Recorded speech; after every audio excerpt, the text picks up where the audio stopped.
ৰাজ্য এখনক যদি আমি সমৃদ্ধশালী কৰিব লাগিব, ইয়াৰ নাগৰিকসকলক সমান অধিকাৰ দিব লাগিব। যদি এগৰাকী নাৰীয়ে যদি এখন সমাজত সকলো সুবিধা পাব পাৰিছে, তেওঁলোকৰ অধিকাৰ পাব পাৰিছে, কোনোবা এখনত তেওঁলোক বঞ্চিত হৈছে, নিশ্চিতভাৱে অসমৰ বাবে খুব প্ৰয়োজন। আৰু সেইবাবে মাননীয় মুখ্যমন্ত্ৰী মহোদয়ে তেওঁ সংকল্প লৈছিলে, তেওঁ নিৰ্বাচনৰ যোৱাৰ আগমুহূৰ্তত তেওঁৰ বিধানসভাৰ মজিয়াতে কৈছিলে, যদি মই মুখ্যমন্ত্ৰী হৈ দ্বিতীয়বাৰৰ বাবে ইয়ালৈ মই আহিব পাৰোঁ, তেতিয়াহ'লে নিশ্চিতভাৱে মই নিশ্চয় ওপৰত কৰিম বুলি বোলে। সেইটো কাৰণে আমি আশা কৰিছোঁ মাননীয় মুখ্যমন্ত্ৰীয়ে আজি উপস্থাপন কৰিব, আমি অধীৰ অপেক্ষা কৰিম।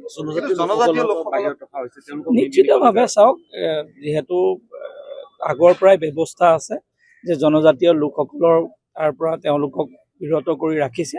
যেতিয়া ডিবেট হ'ব আপোনালোকে গম পাব, গোটেই বিষয়খিনি ডিবেটত সকলোৱে পাৰ্টিচিপেট কৰিব, বিষয়সমূহ পুংখানুপুংখভাৱে বিবেচনা হ'ব।